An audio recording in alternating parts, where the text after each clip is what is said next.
kakagaling namin sa labas.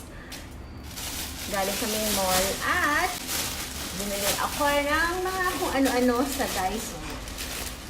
I have two bags. And today I'm going to show you what I was able to buy from Daiso, Singapore. Sobrang init sa labas. Grabe. Dali tayo ng buhok. Kahit dito sa loob, mainit naman. Kilit-ili ko. So, yung mga items na nabili ko from Daiso were mga pang-gift ko sa mga estudyante ko. Kasi malapit na yung Children's Day. Tapos, Christmas decors. Tsaka mga ibang pang-decorate sa bahay. Okay, so yung pang-Children's Day gift is this one.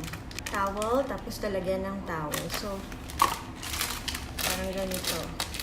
Tamang-tama pag mainit. Pwede mong basain yung towel. Pagkatapos, ilagay mo lang siya sa loob.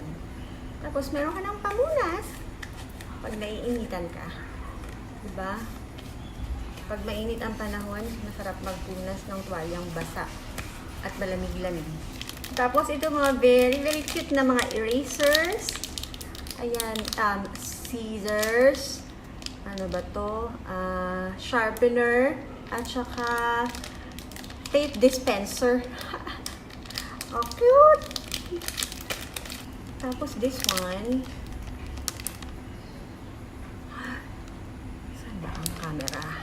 It's a sewing kit. Magandang pang regalo, lalo na magpapasko na ngayon. Yeah, so, iba-ibang kulay. Yellow, pink, and green. So, I got 5 of this. Tapos, some Christmas decors. This one. Tapos, reindeer. Meron kasi akong isang reindeer dyan. Ngayon, meron na siyang mga friends.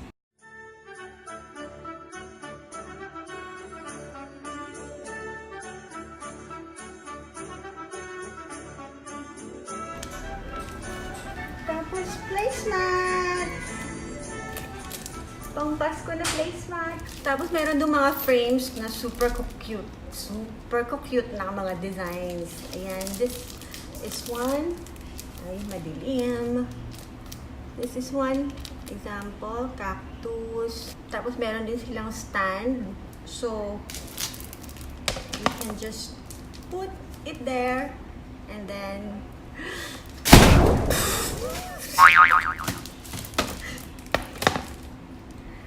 ayan, and then display it somewhere. Ang cute, diba? So, this one is another cactus. May flamingo. Tapos, ano ba to? Banana leaf. Ang cute ng pagka-pink. Be a flamingo.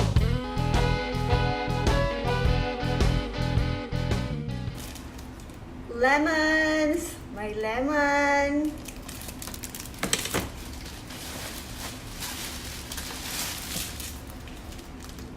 Olive.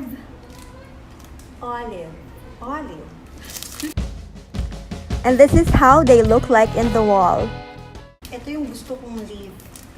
Gusto kong magkaroon ng ganito, yung totoong ganito. Pero super mahal sa IKEA. Dami na lang. At another banana leaf. Itong dalawang to mas malaki yung size niya. Ayan, naisabit ko na sila. So, yun yung mga nabili ko sa Daiso.